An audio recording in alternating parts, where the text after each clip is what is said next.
pagi teman-teman Youth and Teens dan KDM GKI Gading Serpong. Sebelum kita memulai ibadah online hari ini, aku mau ajak kita semua untuk sama-sama mengambil waktu teduh sejenak.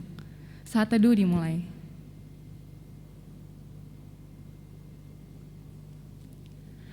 Saat teduh selesai.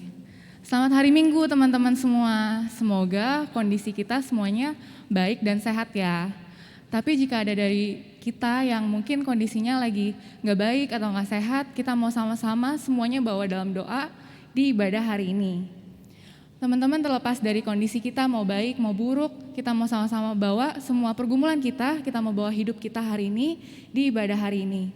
Maka dari itu kita mau sama-sama memuji Tuhan kita mau masyurkan Dia, kita mau nyanyikan lagu Hai Mari Sembah.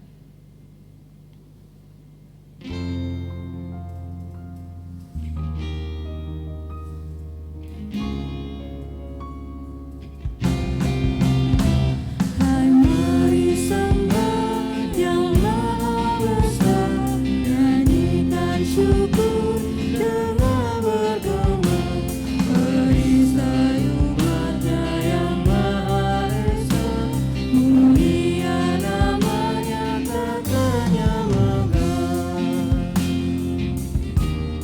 Hai masyurkanlah keagungannya.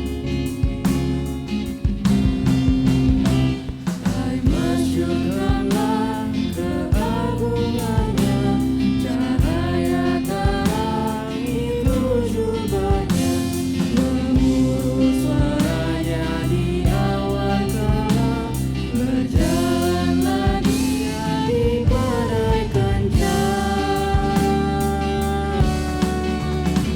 Yang Maha Besar kekal kasih-Mu, malaikat memuji yang merdu, pun kami makhluk-Mu kecil dan lemah, mengangkat pujian serta menyembah.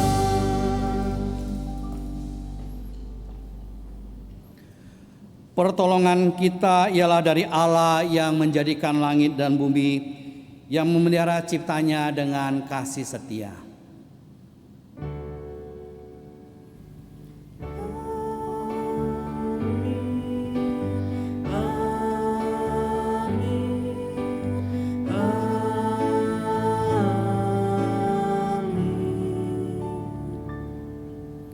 Kasih karunia dan damai sejahtera dari Allah Bapa kita dan dari Tuhan Yesus Kristus menyertai saudara sekalian. Dan menyertai saudara juga.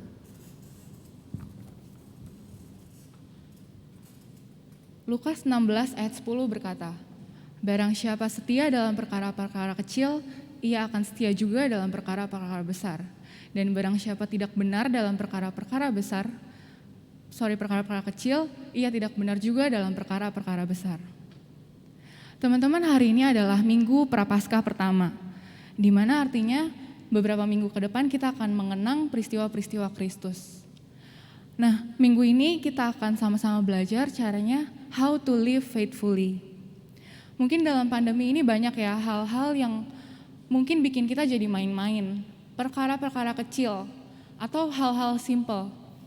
Contohnya, matiin kamera pas lagi pelajaran biar bisa lanjut tidur, atau buka Brainly sambil bahas-bahas soal bareng teman-teman padahal lagi ulangan, atau kerjain kerjaan kita sambil rebahan, nah tapi ujung-ujungnya ketiduran deh, gak kelar-kelar kerjaannya. Mudahkah teman-teman buat kita setia pada perkara-perkara kecil? Tentu tidak ya. Susah? Iya. Tapi Lukas 16 ayat 10 kembali mengingatkan kita bahwa Tuhan gak mau anak-anaknya setengah-setengah. Tuhan gak mau anak-anaknya jadi Kristen yang gak maksimal. Tuhan hari ini mengajarkan kita untuk setia. Even to the simplest things in life, live faithfully. Even in our darkest night, His love shines bright. Even when we were lost with a broken heart, yet God still pick us up. Mari kita mau sama-sama nyanyikan lagu ini, Alive.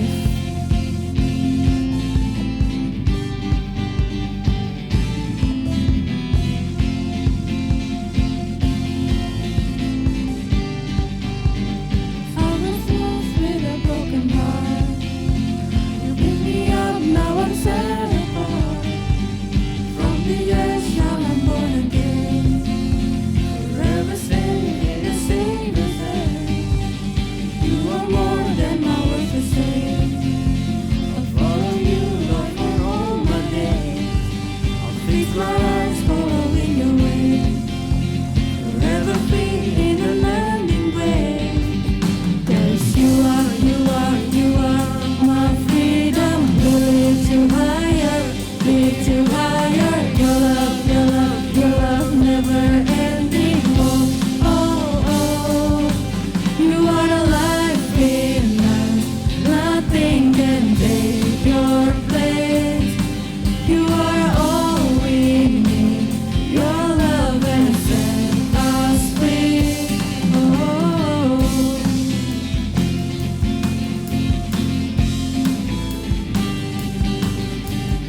winds of the darkest night. Let your love be the shining light, breaking chains every holding me. Send your son, Lord, and set me free. Everything of this world fades, pressing on till I see your face. I will live that your will be done. I will stop till your kingdom come. Yes, you are my freedom. We lift you higher, lift you higher. Your love, your love, your love, never ending. Oh, you are life in us. Nothing can take your place. You are all we need. Your love and set us free. Kita mau nyanyikan sekali lagi, You are my freedom. We want to lift you higher. Your love never ending, God.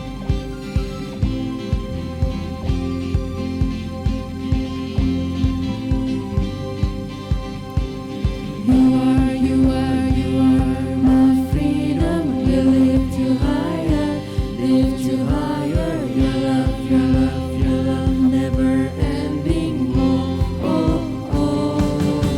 You are alive in us. Nothing can take your place. You are all we need. Your love and set. You are alive in us. You are alive in us. Nothing can take your place. You are all we need. Your love has set us free.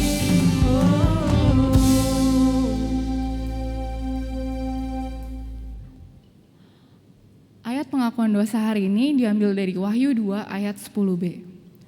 Hendaklah engkau setia sampai mati, dan aku akan mengaruniakan kepadamu mahkota kehidupan.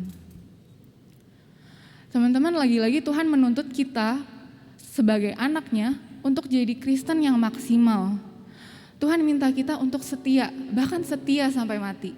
Kalau zaman sekarang tuh bahas setia, valid, no debat. Mungkin godaan-godaan yang tadi aku sebutin selama pandemi ini hanya segelintir dari dosa-dosa yang pernah kita lakukan selama hidup kita.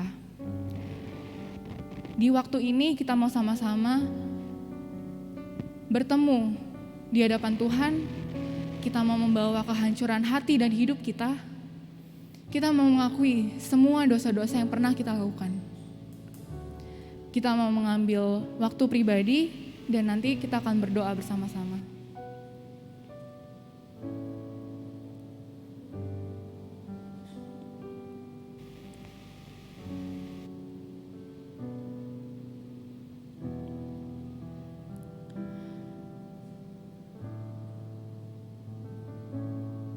Tuhan Yesus yang Maha Ampun, ini kami anak-anak-Mu ya Tuhan.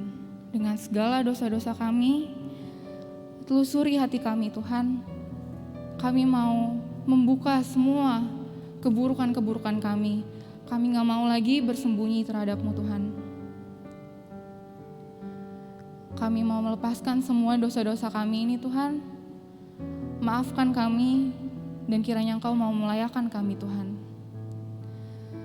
Terima kasih Tuhan, kami mau menyerahkan hidup kami yang hancur ini hanya dalam tangan-Mu. Amin.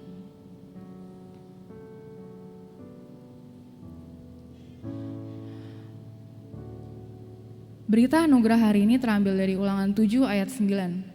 Sebab itu haruslah kau ketahui bahwa Tuhan Allahmu, dialah Allah, Allah yang setia, yang memegang perjanjian dan kasih setianya terhadap orang yang kasih kepadanya dan berpegang pada perintahnya sampai kepada beribu-ribu keturunan. Teman-teman, dari tadi Tuhan ingetin kita buat setia, bahkan setia sampai mati. Kenapa sih teman-teman? Karena Tuhan sudah terlebih dahulu setia buat kita teman-teman. Tuhan kita tuh mau kita meneladani kesetiaannya. Karena dahulu Tuhan setia, dan Tuhan setia sekarang, dan juga Tuhan setia sampai akhir.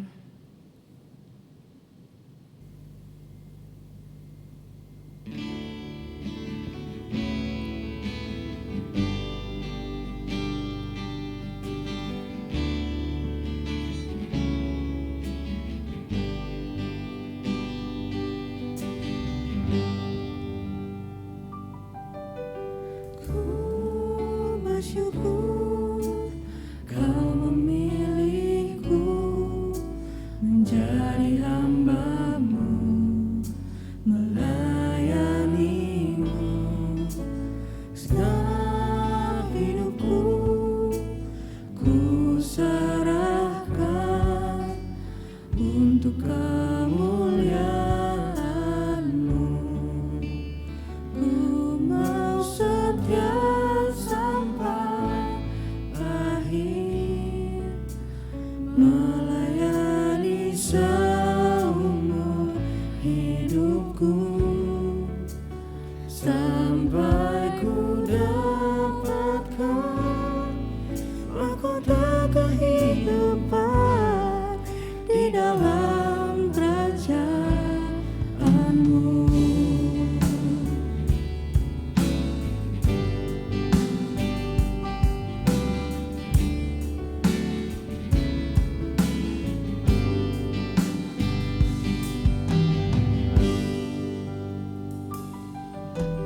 Ku bersyukur Kau memilihku menjadi hamba-Mu, melayani-Mu.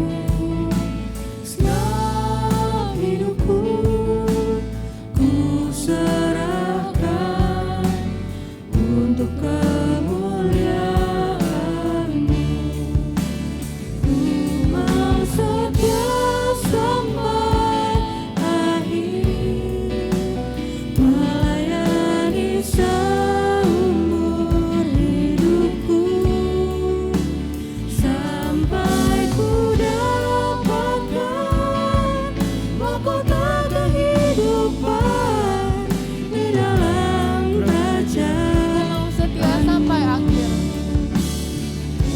Mau setia sampai akhir, melayani seumur hidupku, sampai ku dapatkan mahkota kehidupan di dalam kerajaan. Sampai ku dapatkan mahkota kehidupan. Sampai ku dapatkan mahkota kehidupan di dalam kerajaan-Mu.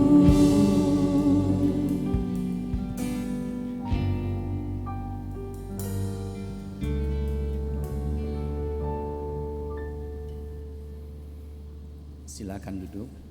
Mari kita berdoa bersama.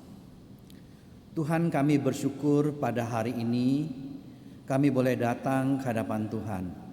Di minggu Prapaskah pertama ini kami boleh memuji, memuliakan Tuhan.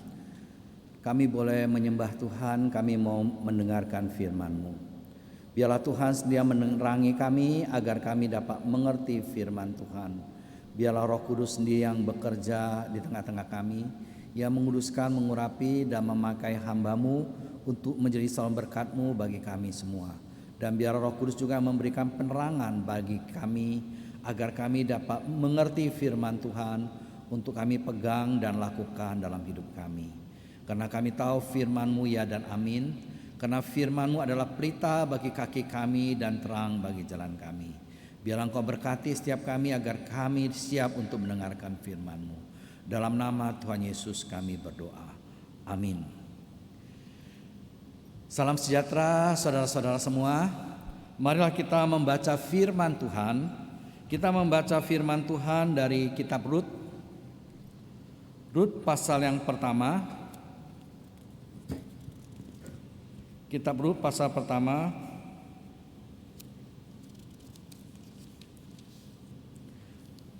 Ayat pertama sampai 22.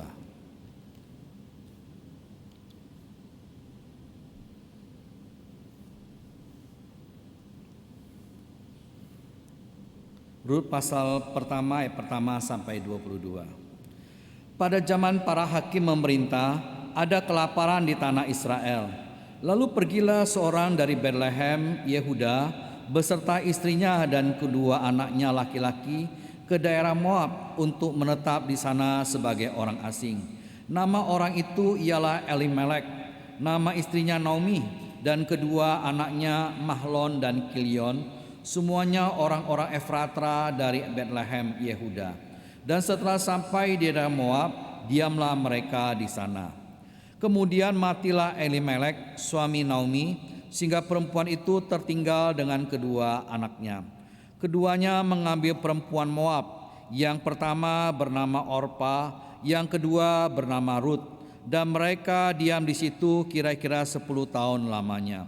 Lalu matilah juga keduanya, yakni Mahlon dan Kilion, sehingga perempuan itu kehilangan kedua anaknya dan suaminya. Kemudian berkemaslah ia dengan kedua menantunya, dan ia pulang dari daerah Moab. Sebab di daerah Moab ia mendengar bahwa Tuhan telah memperhatikan umatnya dan memberikan makanan kepada mereka. Maka berangkatlah ia dari tempat tinggalnya itu bersama-sama dengan kedua menantunya. Ketika mereka sedang di jalan untuk pulang ke tanah Yehuda, berkatalah Naomi kepada kedua menantunya itu, "Pergilah, pulanglah masing-masing ke rumah ibunya. Tuhan kiranya menunjukkan kasih-Nya kepadamu, seperti yang kamu tunjukkan kepada orang-orang yang telah mati itu dan kepadaku. Kiranya atas karunia Tuhan, kamu mendapat tempat perlindungan masing-masing di rumah suaminya." Lalu diciumlah mereka, tetapi mereka menangis dengan suara keras dan berkata, "Tidak, kami ikut dengan engkau pulang kepada bangsamu." Tetapi Naomi berkata, "Pulanglah anak-anakku, mengapa kamu turut dengan aku? Bukankah tidak akan ada lagi anak-anak laki-laki yang kulahirkan untuk dijadikan suamimu nanti? Pulanglah anak-anakku, pergilah, sebab sudah terlalu tua aku untuk bersuami. Seandainya pikirku ada harapan bagiku dan sekalipun malam ini aku bersuami, bahkan sekalipun aku masih melahirkan anak laki-laki, masakan kamu menanti sampai mereka dewasa? Masakan karena itu kamu harus menahan diri dan tidak bersuami? Janganlah kiranya demikian anak-anakku.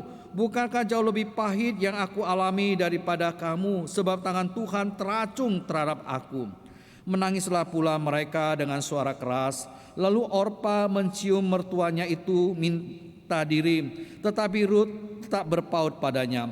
Berkatalah Naomi, "Telah pulang iparmu kepada bangsanya dan kepada para allahnya. Pulanglah mengikuti iparmu itu." Tetapi kata Rut, "Janganlah desak aku meninggalkan engkau dan pulang dengan tidak mengikuti engkau. Sebab kemana engkau pergi, ke situ juga aku pergi. Dan di mana engkau bermalam, di situ juga aku bermalam. Bangsamulah bangsaku dan Allahmulah Allahku. Di mana engkau mati, aku pun mati di sana, dan di sanalah aku dikuburkan. Beginilah kiranya Tuhan menghukum aku, bahkan lebih lagi daripada itu, jikalau sesuatu apapun memisahkan aku dari engkau selain daripada maut." Ketika Naomi melihat bahwa Rut berkeras untuk ikut bersama-sama dengan dia, berhentilah ia berkata-kata kepadanya. Dan berjalanlah keduanya sampai mereka tiba di Betlehem.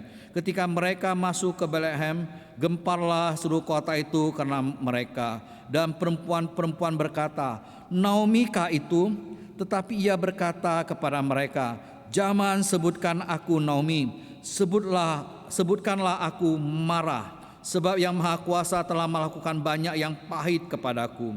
Dengan tangan yang penuh aku pergi, tetapi dengan tangan yang kosong Tuhan memulangkan aku. Mengapakah kamu menyebutkan aku Naomi? Karena Tuhan telah naik sasi menentang aku, dan Yang Maha Kuasa telah mendatangkan malapetaka kepadaku." Demikianlah Naomi pulang bersama-sama dengan Rut, perempuan Moab itu, menantunya yang turut pulang dari daerah Moab. Dan sampailah mereka ke Betlehem pada permulaan musim menuai jelai. Hingga sekian pembacaan firman Tuhan. Berbahagialah mereka yang mendengarkan firman Allah, memelihara serta melakukannya. Hosiana. Hosiana, Hosiana, Hosiana.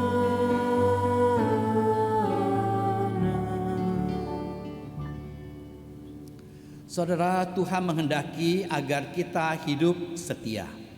Inilah tema kita pada hari ini, Living Faithfully, hidup di dalam kesetiaan.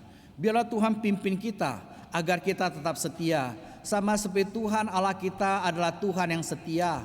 Demikianlah hendaknya kita menjadi orang yang setia di dalam kehidupan kita. Memang di dalam kehidupan kita sebagai orang-orang percaya, Tuhan menghendaki agar kita menjadi orang yang setia. Setia kepada Tuhan, setia dalam menjalani kehidupan kita, setia juga kepada sesama kita. Ini satu hal yang penting bagi kita sekalian. Kalau kita tidak setia, kita menjadi orang yang tidak bisa dipercaya. Tuhan menghendaki agar kita hidup dengan setia. Saudara, memang kita harus setia. Setia pada waktu senang, setia pada waktu susah. Yang pertama, kita diajar untuk hidup setia pada waktu susah. Memang ketika kesusahan datang, ada orang masih bisa setia, tetapi ada banyak orang yang tidak setia lagi pada waktu susah. Salah satu contohnya adalah istri Ayub. Ketika Ayub jatuh miskin, dia kehilangan semua harta bendanya, dan dia kehilangan anaknya, dan dia harus menghadapi sakit penyakit juga. Ada tumbul bara atau semacam bisul yang besar-besar dari kepala sampai kaki. Melihat itu, melihat segala penderitaan yang dialami oleh suaminya dan juga dia alamin. Apa kata Naomi? Naomi berkata kepada suaminya, masih setiakah engkau di dalam kesalehanmu? Sudah tinggalkan aja Tuhan, kutuki aja dia. Saudara, dalam keadaan seperti itu, Naomi sampai mengeluarkan kata-kata yang tidak seharusnya dia katakan. Dia yang tadinya setia kepada Tuhan, tetapi dalam keadaan seperti itu dia dapat berkata kepada Ayub, masih setiakah engkau dalam kesalehanmu? Sudah tinggalkan aja Tuhan, tinggalkan aja Allah, kutuki dia.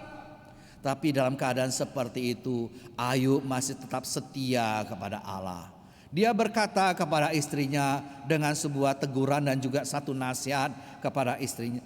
Masakan kita mau menerima yang baik daripada Allah dan tidak mau terima yang tidak baik? Dalam kesemuanya itu dia tetap mau setia kepada Tuhan.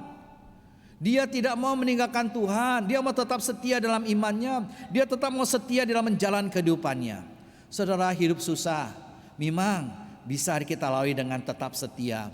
Tapi seringkali orang dalam hidup susah bisa berubah dari kesetiaannya. Dan selanjutnya hidup senang. Hidup senang juga bisa membuat kita tetap setia sama Tuhan, setia dalam menjalani kehidupan. Tetapi sebaliknya, hidup senang juga bisa membuat kita jadi lupa semuanya. Dan hidup kita menyangkal Tuhan. Itu sebabnya pengamsal mengatakan, dia mengatakan, Tuhan, aku minta kepadamu dua hal. Jangan kasih aku kekayaan dan kemiskinan, supaya ketika aku kaya, jangan sampai aku menjadi sombong. Aku mengatakan kepada Tuhan, ya, bahwa Tuhan itu mana, ya, Tuhan itu nggak ada, ya. Atau ketika aku hidup miskin, aku mencuri dan mencemarkan nama Tuhan. Beri aku hidup yang secukupnya saja. Saudara, di sini pengamsal hendak mengatakan apa? Bukan berarti kita nggak boleh kaya atau sebagainya, enggak. Tapi yang hendak dia katakan adalah biarlah kita senantiasa sadar, ketika kita hidup senang, hidup berkecukupan, hidup semua lancar, bisa membuat kita jadi lupa diri, membuat kita jadi sombong, membuat kita jadi menyombongkan diri kepada di hadapan Tuhan, seolah kita nggak butuh Tuhan lagi, dan membuat kita sombong dalam sesama kita. Kita lupa diri, kita menindas, kita berbuat tidak setia, kita merasa kuasa ada dalam tanganku. Saudara, biarlah Tuhan tolong kita, baik dalam waktu susah maupun dalam waktu senang, kita bisa tetap setia kepada Tuhan. Pada hari ini kita belajar dari kitab Rut, khususnya Rut pasal pertama ayat 1 sampai 22, yang mengajarkan kepada kita untuk hidup setia, living faithfully. Di sini diceritakan ada satu keluarga Elimelek. Dia bersama istrinya Naomi dan kedua anaknya Mahlon dan Kilion. Mereka meninggalkan Bethlehem Yehuda, pergi ke daerah Moab.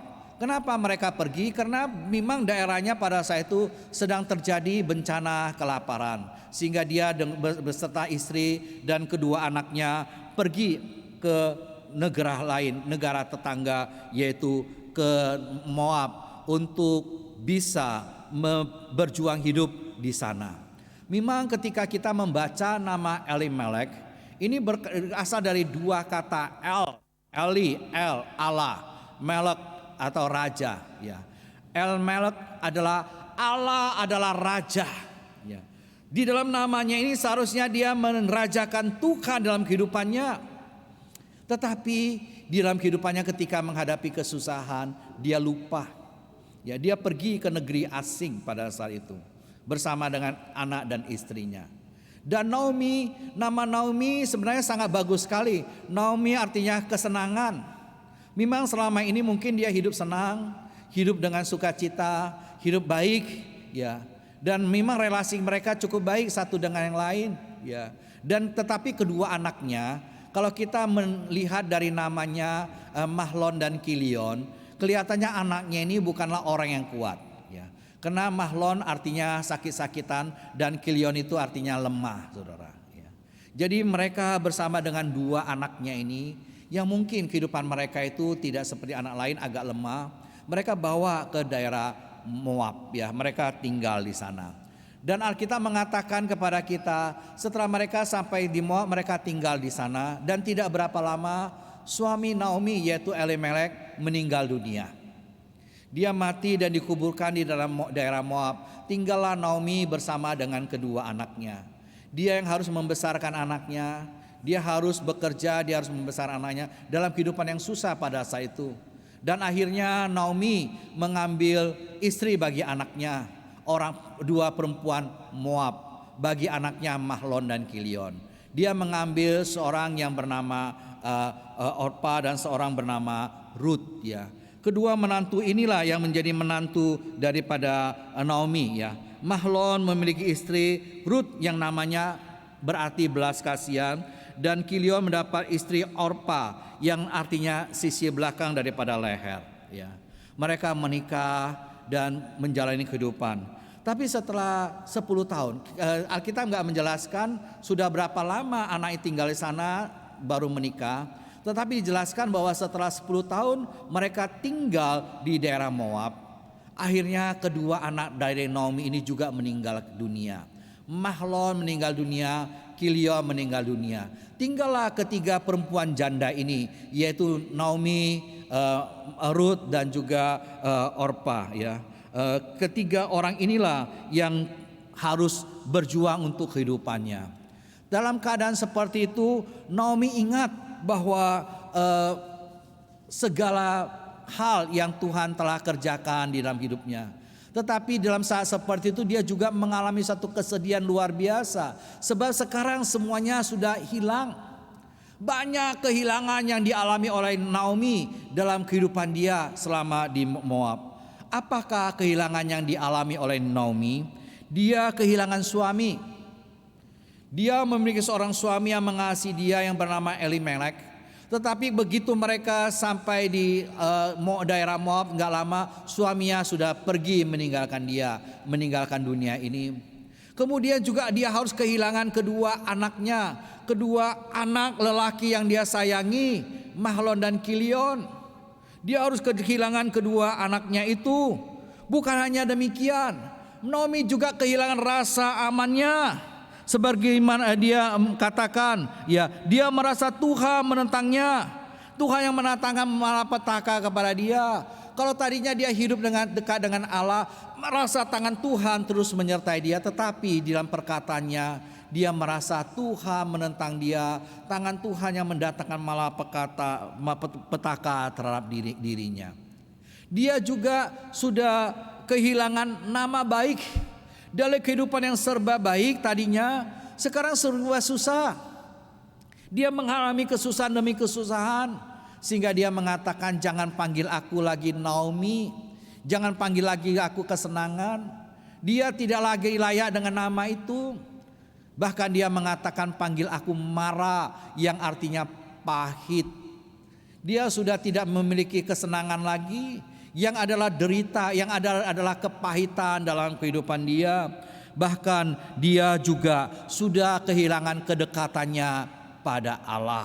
Seperti yang dia katakan, ya, bahwa Tuhan bukan merangkul dan bukan memegang dia, malahan tangan Tuhan teracung terhadap dia. Soal ini dirasakan oleh Naomi.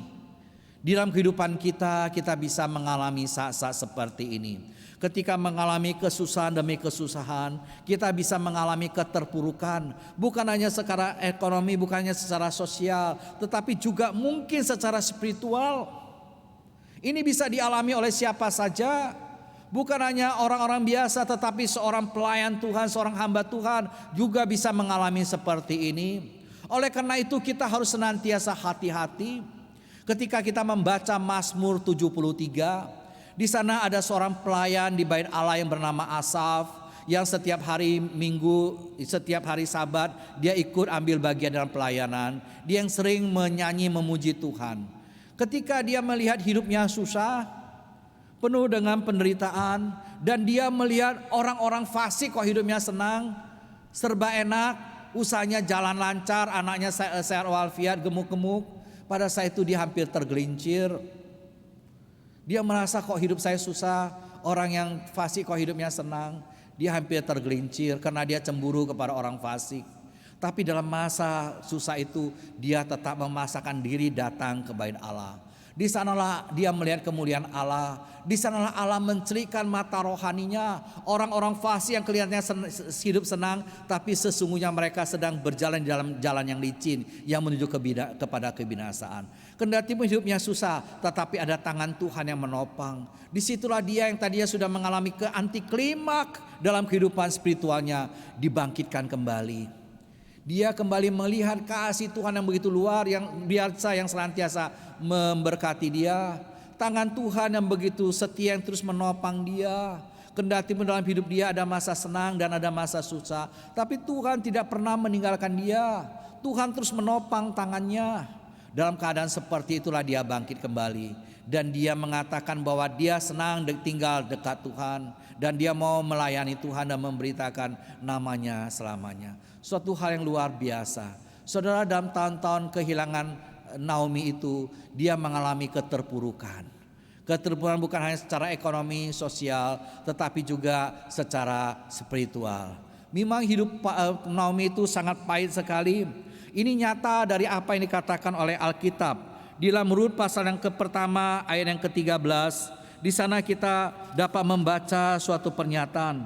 Dia mengatakan, dia mengatakan, jangan kiranya demikian anakku, bukan jauh lebih pahit yang aku alami daripada kamu, sebab tangan Tuhan teracung terhadap aku. Ya. Dia merasa tangan Tuhan teracung terhadap dia. Demikian juga dalam ayat yang ke-21 kita dapat melihat bagaimana Naomi merasakan kepahitan dalam hidupnya. Dia mengatakan, karena Tuhan telah naik saksi menentang aku, dan yang Maha Kuasa telah mendatangkan malapetaka terhadap aku. Demikian juga ketika kita membaca ayat yang ke-20. Di sana dikatakan, jangan sebut aku Naomi, sebut aku Mara, sebab yang Maha Kuasa telah melakukan banyak yang pahit kepadaku. Inilah kehidupan Naomi yang penuh dengan kepahitan demi kepahitan. Dia mau agar menantunya meninggalkan dia saja. Sebab dia tidak mau menantunya hidup susah seperti dia. Kalau ikut dia pasti mereka akan susah, bahkan bisa lebih susah lagi. Ya, dia sudah mengalami satu kehidupan yang begitu pahit. Dalam kehidupan yang pahit ini, apa yang dilakukan oleh Naomi? Pertama, dia mendengarkan bahwa bangsanya sekarang hidupnya sudah lebih baik. Tuhan telah memperhatikan mereka, keadaan mereka sekarang sudah baik, sudah ada makan, bala kelaparan itu sudah berlalu. Ya. Dan kemudian dia mau kembali kepada bangsanya, dan dia juga tidak mau memberikan beban kepada kedua mantunya itu. Dia tidak mau kalau mereka terus ikut dia, mereka hidup susah. Maka dia berkata kepada mantunya, dia berkata kepada mantunya agar mereka sudah pulang saja. Kendati pada saat mereka akan pulang ke tanah Yehuda, ke Bethlehem, pada awalnya kedua menantunya ikut dengan Naomi.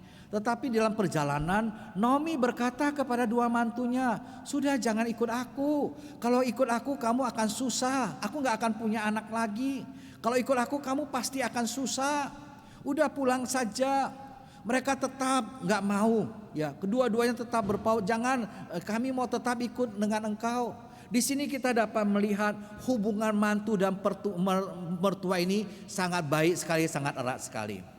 Memang kadang-kadang kita melihat ada keluarga yang hubungan mantu dengan mertua kurang baik, kurang harmonis. Ya. Yang tentu saja membuat si anak atau si suami menjadi susah. Satu mama, satu istri, ya, mau bela siapa? Jadi susah, ya. Banyak keluarga seperti ini. Tetapi hubungan mantu dan mertua ini sangat baik. Hubungan Ruth, Orpa dengan Naomi sangat baik sekali. Ketika mereka Naomi mau pulang, kedua mantu ini mau ikut. Disuruh pergi juga mereka tetap mau ikut. Tetapi Naomi mendesak mereka. Dia katakan, sudah pulang aja, ikut aku, kamu susah, gak ada senangnya, udah pulang aja. Pada saat itu apa keputusan dari mantunya? Orpa mencium Naomi, mencium tangannya, kemudian pamit pulang. Dia pulang, kendati pun hatinya pada awalnya mau ikut Naomi, tapi setelah Naomi mendesak, akhirnya dia mencium Naomi dan dia pulang, dia jalan pulang. Bagaimana dengan Ruth? Ruth ketika didesak bagaimanapun, dia tetap mau dekat dengan Naomi. Dia mau tetap ikut dengan Naomi. Dia tidak mau pulang. Dua keputusan yang berbeda, saudara. Ya, next, ya. Kita dapat melihat tiga aspek daripada keputusan Ruth. Ya, kenapa dia mengambil keputusan untuk tetap ikut mertuanya? Karena ada kesetiaan. Ya, dia mengatakan, ya, kemana engkau pergi, ke situ aku akan pergi. Di mana engkau menetap berada, aku akan berada di sana. Bangsamu lah bangsaku, Allahmu lah Allahku. Dari perkataan dari Ruth ini kita dapat melihat tiga aspek daripada keputusan Ruth. Dia mau tetap bersama dengan Naomi. Dia mau menjadi bagian daripada umat Israel, dari bangsanya Naomi. Dia mau tetap melekat pada Allah yang dia kenal melalui Naomi, yaitu Allah Yahweh, Allah yang menciptakan langit dan bumi. Tiga keputusan yang sangat penting ini. Saudara, dengan meninggalkan Naomi kembali kepada bangsanya, kepada Allahnya, ini memiliki konsekuensi. Bukan hanya konsekuensi saat ini, tetapi juga berhubungan dengan kekekalan. Dia bersyukur dia telah mengenal Tuhan melalui Naomi. Dia bisa hidup menyembah Tuhan, hidup bersama dengan Tuhan. Tetapi sekarang dia disuruh pergi, dia tidak mau. Dia mengatakan di mana Naomi pergi, di sana dia ada. Bangsanya dan juga Allahnya Naomi menjadi Allahnya. Saudara, inilah keputusan daripada Ruth. Ya, kita juga dapat melihat alasan dibalik daripada keputusan Ruth itu. Apa alasannya? Yang pertama tentu anugerah Tuhan. Dia bisa mengenal Tuhan itu semata-mata karena anugerahnya. Dia bisa tetap setia kepada Tuhan tidak terlepas daripada anugerah Tuhan. Anugerah Tuhan yang telah dia terima, anugerah Tuhan yang telah dia nikmati, anugerah Tuhan yang terus memelihara menyertai dia. Bukannya dalam kehidupan sehari-hari, tetapi juga memelihara imannya untuk tetap kuat dalam Tuhan.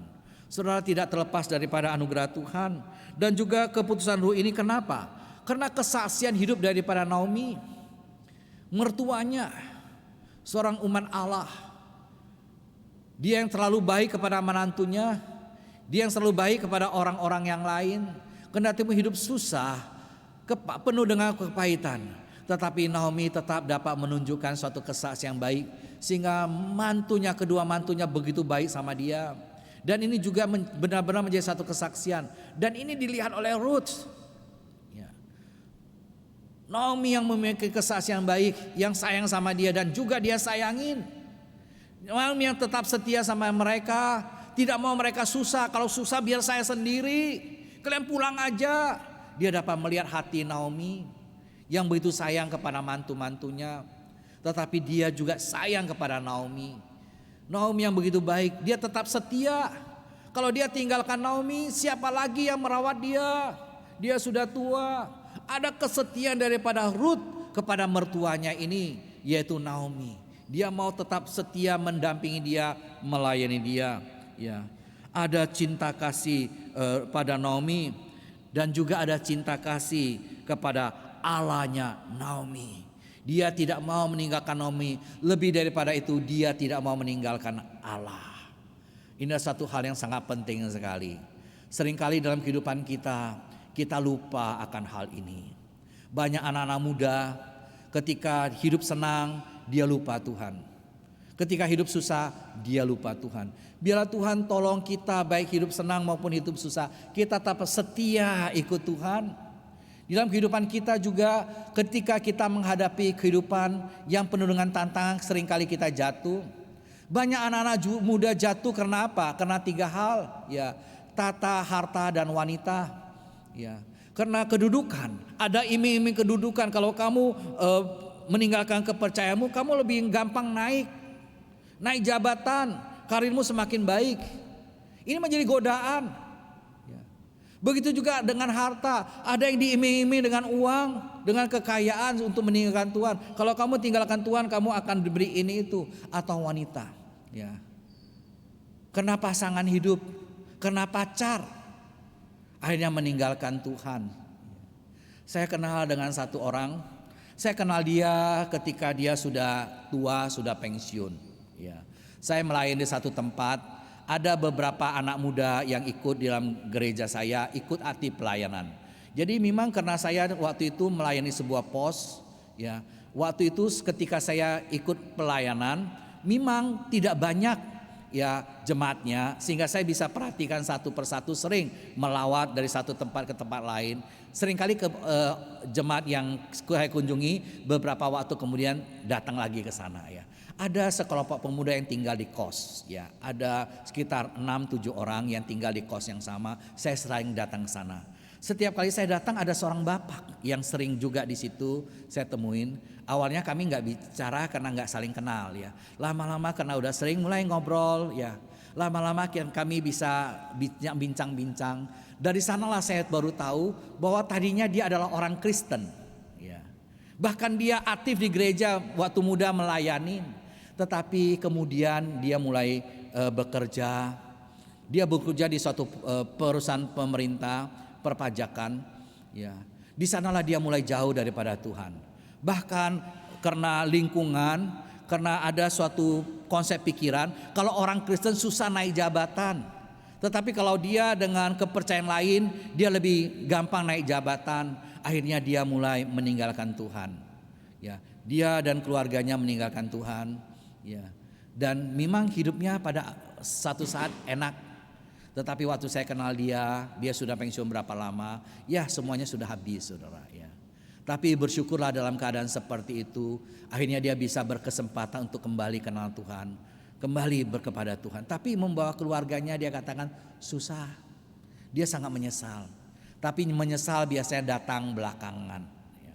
Saya kenal juga dengan seorang pengurus pemuda di suatu gereja.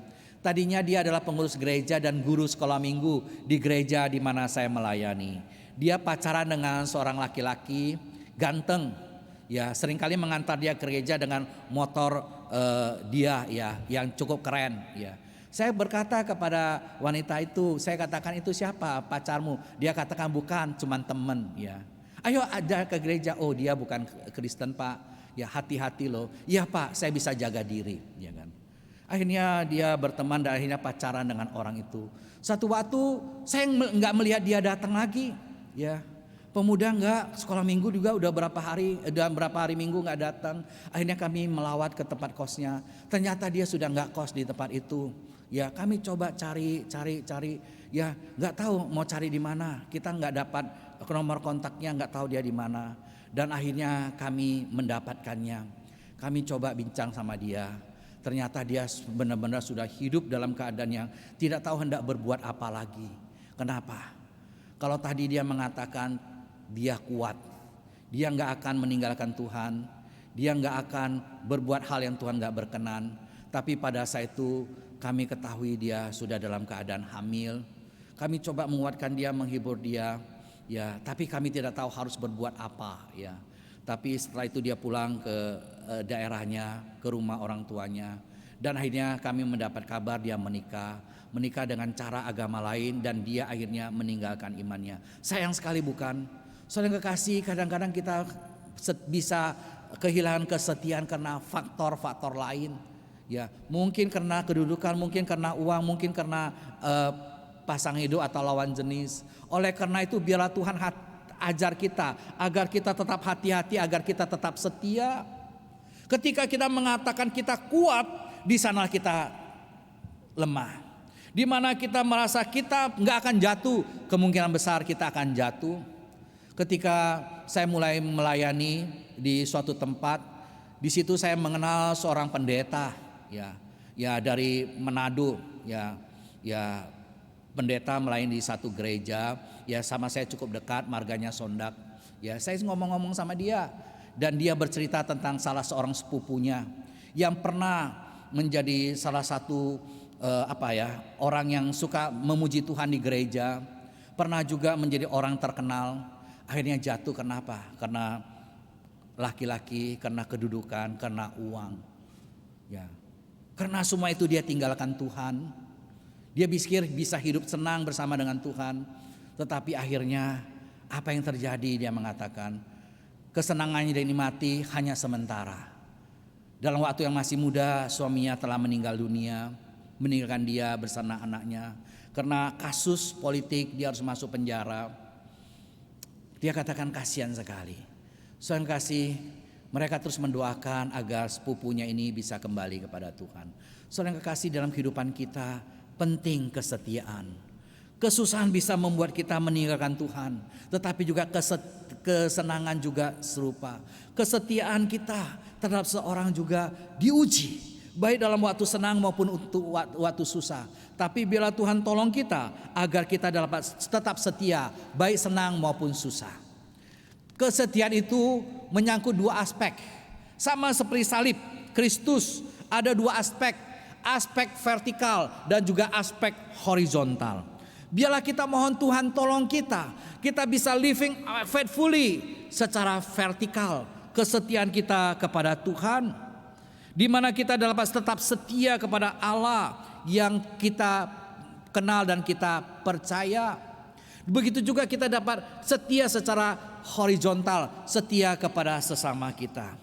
Dua aspek ini kita terus harus perhatikan. Ketika kita mengatakan saya mau living faithfully, kita mau living faithfully secara vertikal. Sama seperti Ruth, dia tetap setia kepada Tuhan. Dia berkata kepada Naomi, Allahmu adalah Allahku.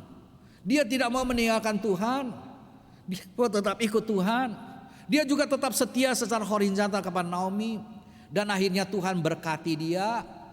Kesetiaannya ini membuahkan suatu hal yang luar biasa. Dia setia kepada Naomi, dia setia kepada Allah. Allah juga tidak mengabaikan dia. Allah peduli sama dia, Allah mengasihi dia. Dan kita dapat melihat happy ending.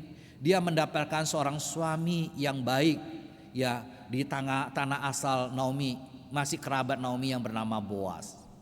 Yang sayang sama dia, yang sayang kepada Naomi.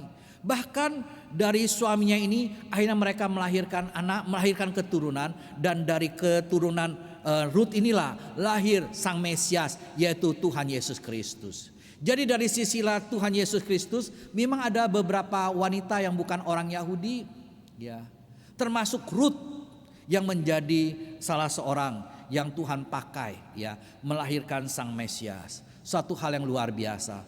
Tuhan pimpin kita agar kita dapat tetap setia.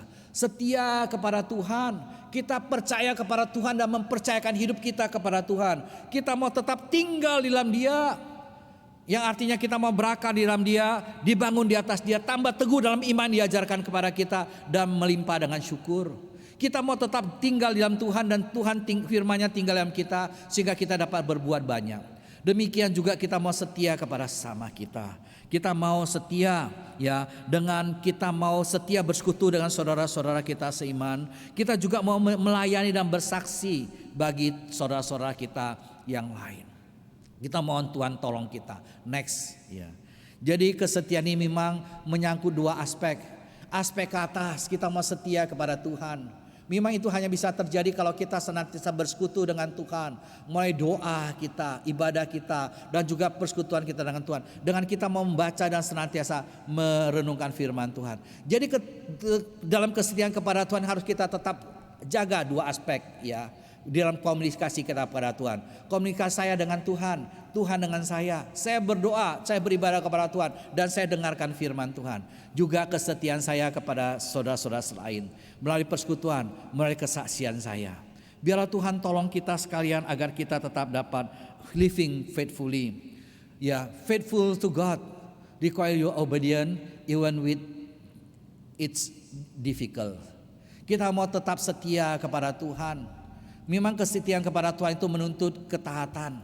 Bahkan di dalam kesusahan pun kita mau tetap setia, living faithful kepada Tuhan.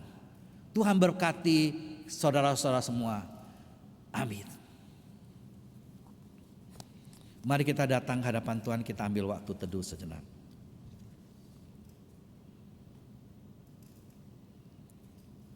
Amin.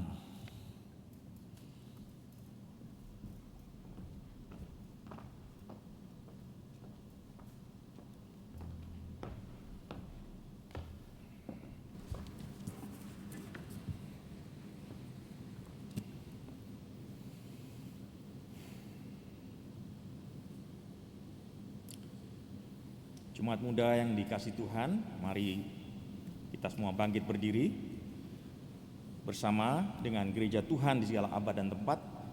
Kita ikrarkan pengakuan iman kita turut dengan pengakuan iman rasuli yang demikian bunyinya. Aku percaya kepada Allah, Bapa yang Maha Kuasa, Khalik langit dan bumi, dan kepada Yesus Kristus, Anak yang tunggal Tuhan kita, yang dikandung dari Roh Kudus, lahir dari anak darah Maria, yang menderita sengsara di bawah pemerintahan Pontius Pilatus, disalibkan, mati dan dikuburkan, turun ke dalam kerajaan maut. Pada hari yang ketiga, bangkit pula dari antara orang mati. Naik ke surga, duduk di sebelah kanan Allah, Bapa yang Maha Kuasa. Dan dari sana ia akan datang untuk menghakimi orang yang hidup dan yang mati. Aku percaya kepada Roh Kudus, gereja yang kudus dan am, persekutuan orang kudus, pengampunan dosa, kebangkitan orang mati dan hidup yang kekal. Amin. Silakan duduk kembali.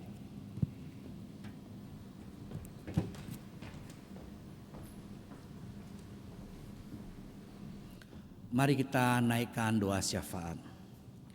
Tuhan Allah Bapa kami di surga, kami bersyukur pada hari ini Tuhan mengajar kami living faithful, hidup dalam kesetiaan, baik kesetiaan kepada Allah maupun kepada sesama kami. Tuhan pimpinlah kami Tuhan, agar kami dapat menjadi orang-orang yang setia. Tuhan pimpin kami dalam tantangan hidup, kami tidak mudah digoyahkan. Khususnya di dalam iman percaya kami kepada Tuhan. Biarlah Tuhan tolong agar tidak akan kami tukar dengan apapun, baik dengan kedudukan, baik dengan harta kekayaan, maupun dengan wanita atau pria yang ganteng. Kami mau tetap setia kepada Tuhan karena kami tahu Engkau adalah Tuhan yang tiada setaranya. Engkau yang Tuhan yang mengasihi kami, bahkan yang telah memberikan yang terbaik bagi kami, yang telah menebus kami bukan dengan emas dan perak, bukan dengan permata, tetapi dengan darah-Mu yang mahal, darah Kristus yang rela dicurahkan di atas kayu salib. Tuhan yang peduli kepada kami, mengasihi kami, yang menjaga kami seperti mijam mata-Mu. Kami bersyukur pada Tuhan. Kami datang ke hadapan Tuhan, biarlah Engkau pimpin dalam hidup kami, agar kami dapat tetap setia kepada Tuhan. Kami mau melakukan firman-Mu dalam kehidupan kami, serta bersekutu kepada Tuhan. Dan kami tidak melakukan hal-hal yang kami tahu itu dapat mendukakan hati-Mu. Kami datang ke hadapan Tuhan, kami berdoa juga untuk kami semua yang masih studi. Kami berdoa Tuhan untuk persiapan ujian tengah semester. Kami berdoa juga untuk saudara-saudara kami yang ujian masuk universitas. Engkau tolong agar kami dapat mempersiapkan diri dengan baik, menjalani ujian dengan baik, dan Tuhan tolong agar kami dapat memperoleh keberhasilan. Kami berdoa juga untuk persiapan Paskah. Biarlah Engkau yang memberkati semua saudara-saudara kami yang terlibat, baik panitia Paskah maupun saudara-saudara kami yang ikut ambil bagian dalam pelayanannya. Biarlah Engkau memberkati agar Paskah kami dapat memuliakan Tuhan, dan melalui Paskah ini kami dapat diberkati dan memberkati saudara-saudara yang lain. Kami berdoa juga di tengah-tengah COVID ini, biarlah Engkau tolong agar kami dipelihara oleh Tuhan, dijauhkan dari sakit penyakit kami dan seisi rumah kami. Demikian juga Tuhan tolong kami agar kami juga dapat peduli kepada saudara-saudara kami lain yang terdampak dengan COVID. Kami berdoa biarlah Engkau tetap memelihara kesehatan kami, kesehatan negara kami, bangsa kami, saudara-saudara yang sekitar kami. Kami datang ke hadapan Tuhan, biarlah Engkau memimpin, Engkau memberkati semua saudara-saudara di Komisi Dewasa Muda, Pemuda Remaja, Youth and Teen. Tuhan berkati kami semua. Pimpin kami tetap setia ikut Tuhan, setia juga untuk berbakti kepadamu. Dengarlah doa kami yang kami panjatkan dalam nama Tuhan kami Yesus Kristus. Amin.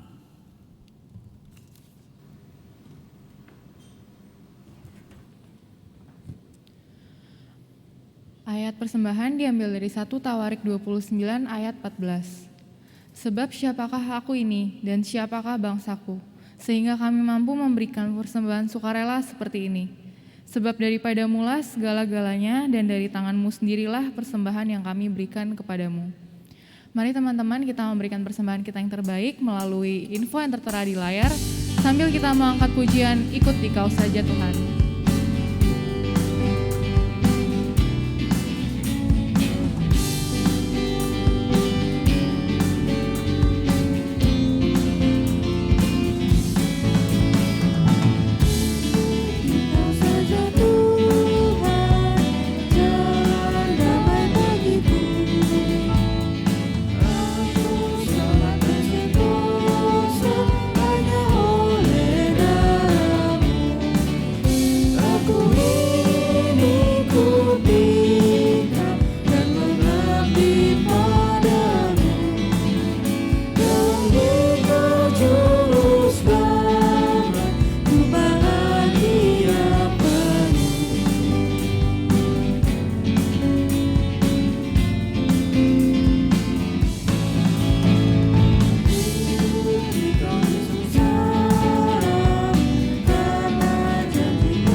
Mari kita bangkit berdiri dan kita bawa persembahan kita dalam doa.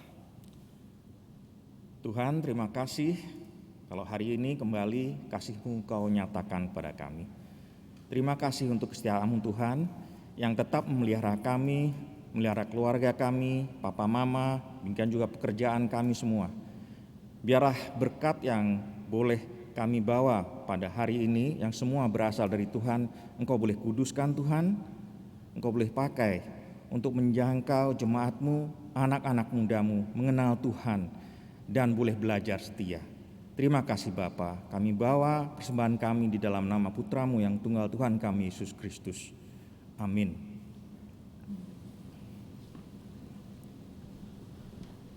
Teman-teman, hari ini kita sama-sama udah belajar how to live faithfully.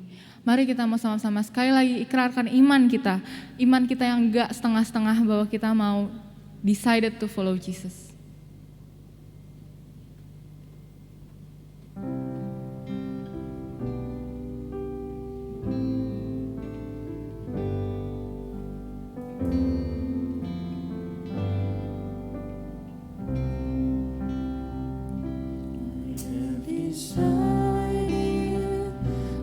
Follow Jesus. I have decided to follow Jesus. I have decided to follow Jesus. No turning back. Sekali lagi kita katakan, I have decided to follow Jesus.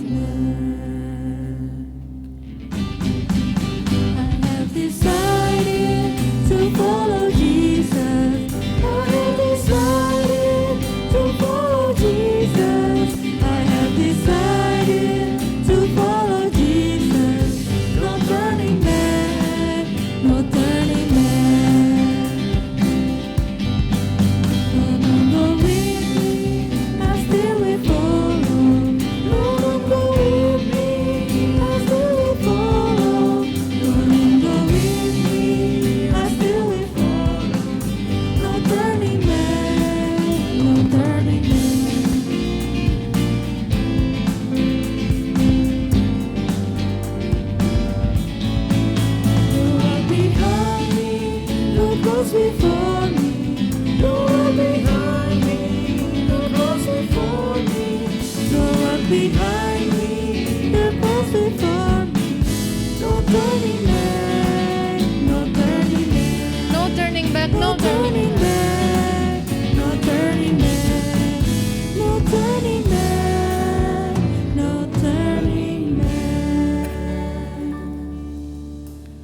Arahkanlah hatimu kepada Tuhan dan terimalah.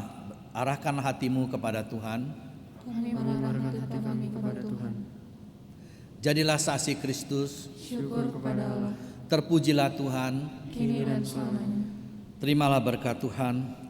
Tuhan memberkati engkau dan melindungi engkau. Tuhan menyinari engkau dengan wajah-Nya dan memberi engkau kasih karunia. Tuhan menghadapkan wajah-Nya kepadamu dan memberi engkau damai sejahtera.